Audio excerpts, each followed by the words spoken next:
ꯆꯠꯇꯣꯏꯔꯣ ꯈꯨꯠꯀ ꯁꯝꯃ ꯆꯠꯂꯦ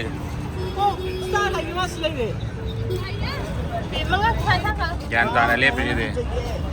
Phoenix mall of Asia ꯀꯩꯅꯣꯒꯤ ꯑꯩꯈꯣꯏ ꯕꯥꯁꯩꯒꯤ ꯌꯦꯂꯪꯀꯥꯒꯤ ꯃꯤꯅ ꯃꯣꯏꯁꯦ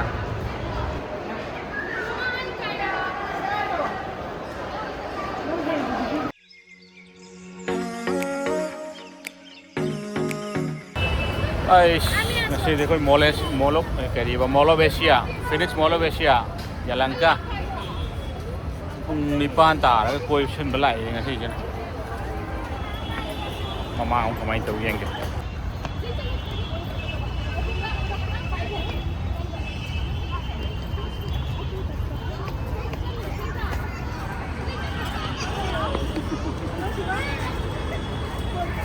ꯆꯥꯎꯗꯤ ꯆꯥꯎꯖꯥꯠꯅꯤ ꯐꯖꯅ ꯃꯄꯥꯟꯗꯗꯤ ꯃꯩ ꯈꯔ ꯃꯝꯃꯤ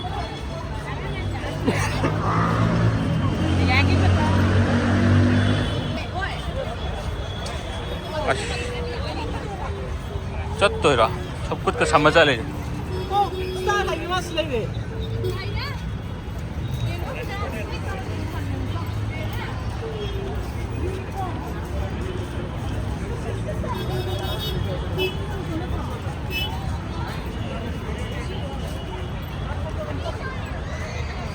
यूनिकॉर्न लो कई रुपए में सीना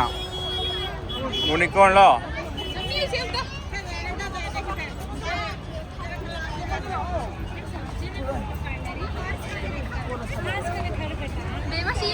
नंग जगोई सादोरो ना हाइब नंग जगोई तो तोरो उतरा हाइट्रबा ममांग तसिला दे यूनिकॉर्न का से यूनिकॉर्न ये मुझे रमका समझ फोन दे ये सोच ले पोई यूनिकॉर्न दा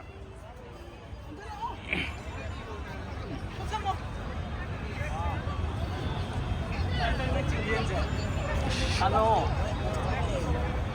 स्माइल फोटो ना मंगा का ने ताऊ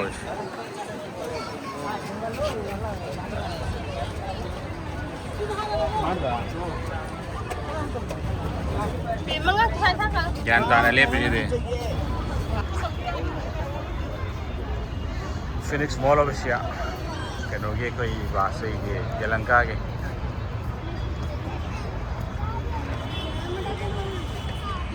यामदे फोटो का नमदना खोतना नुंगाइनरी तौर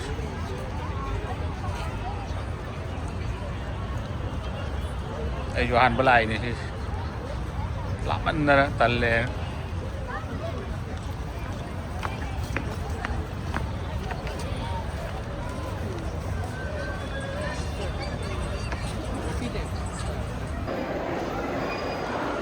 con ông trắng bốc ra lên rồi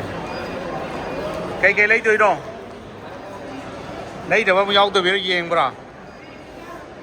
ha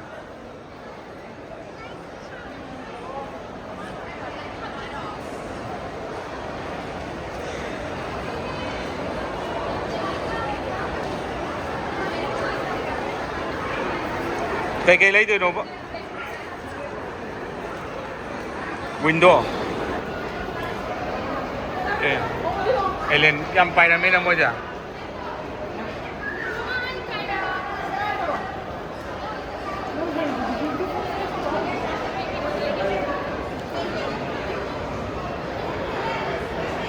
giàu cái cây mu lấy tôi nó không được lấy bấm một khăn được là thiếu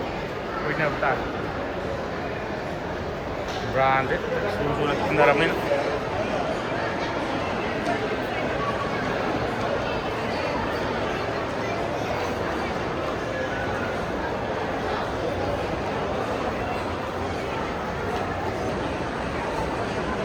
này foto còn thân là tàu rồi mình à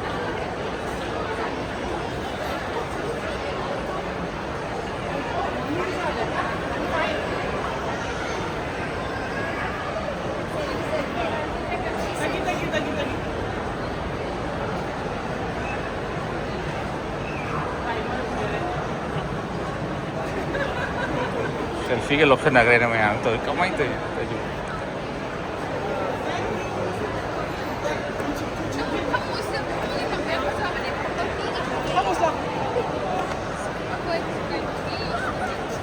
photo number से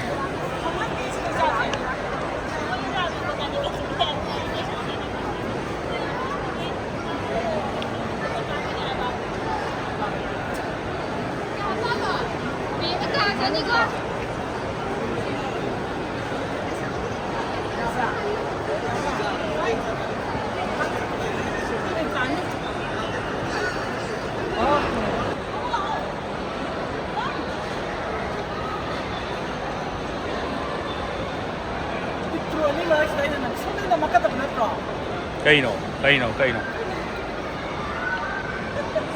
camera man से चेप पकड़ तो जी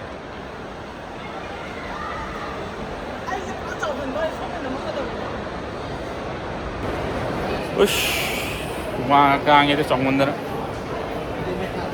वही शूरे ले रही मखादम को मथक तक मुक्का लेन बदल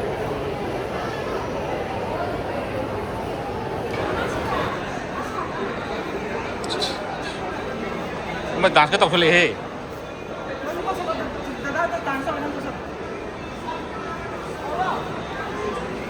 दादा ने डांस हो रहा है नहीं तो हो रहा इधर नहीं तो चलो डांस हो रहा नहीं तो है इधर वाह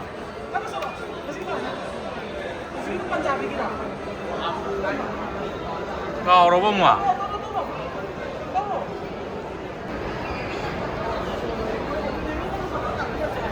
कहीं नो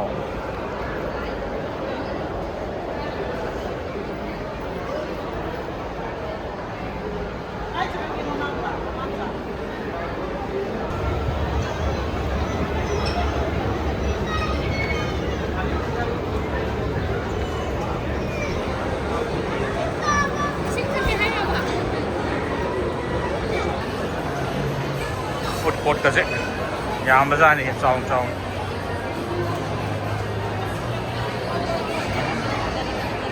सारी चारों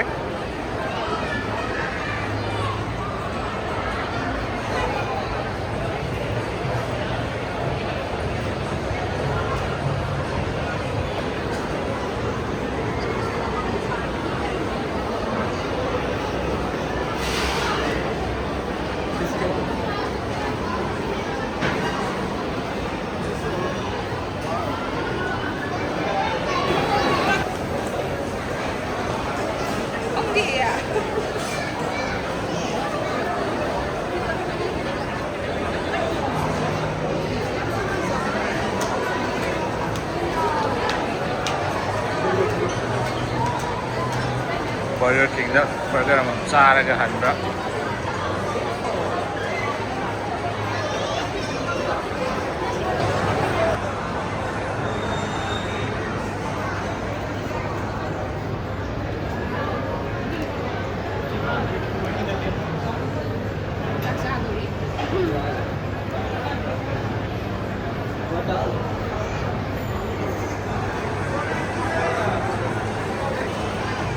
xa được cái đó hay đâu kiểu vậy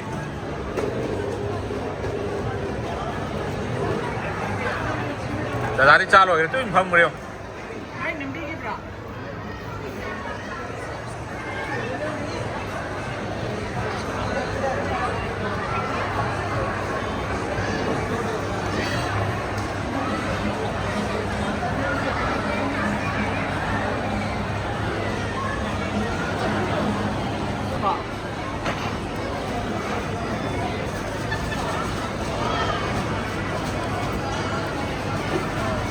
chocolate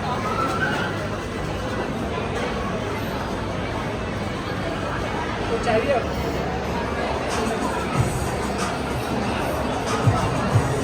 city post के लिए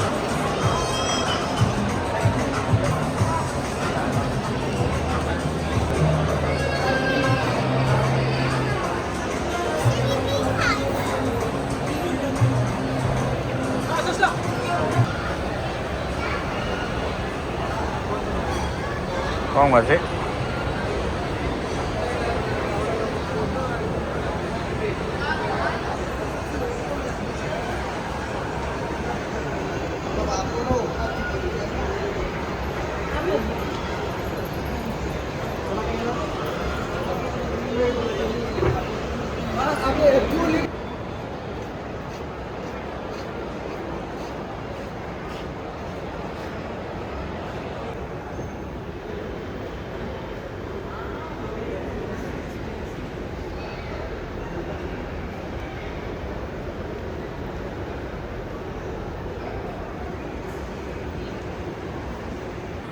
วันล้นครับว่าโดนเอกโคลซิ่งตกสลับมาลาป่ะคงตรามาขายตาแหละโอ้ยล้นบ่งเลยทุกวันครับโอ้ยล้นเลยคงตรามาขาย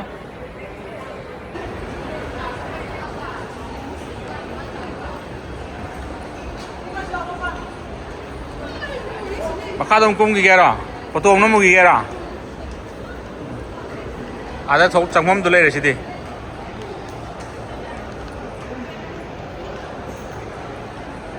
พอจะเป็นสิ่งที่ผมก็จะมันจะเป็นการยังเชื่อมเน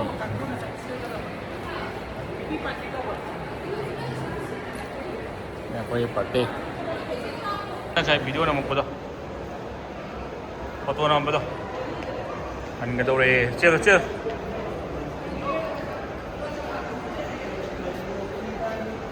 ปั่นทุกประตูเลย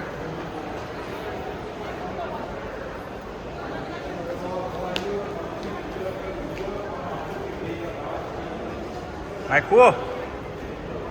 ใครจะน้อง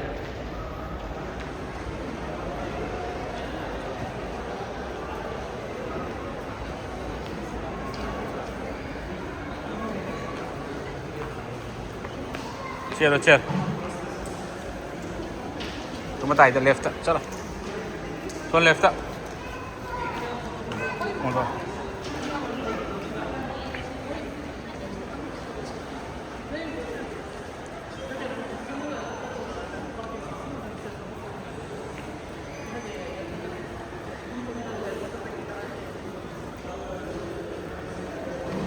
rồi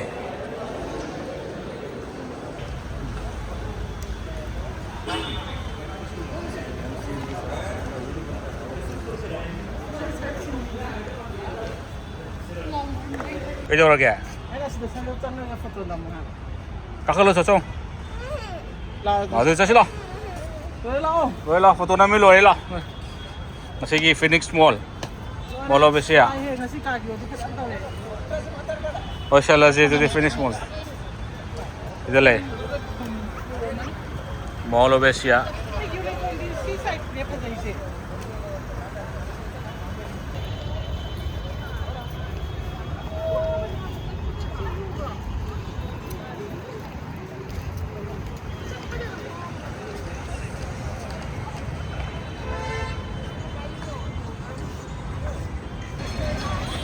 मॉल में से आए थोड़ा चल मैं थोड़ा आपने को जैसे ये पूरा खाली है ले और थबक तो वो मिलते में साकर जो ले और केफ सुंगाई ने रे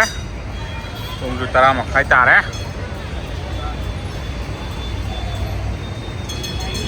और हंगर से कना ये इन्हों मो नाम नहीं त्रे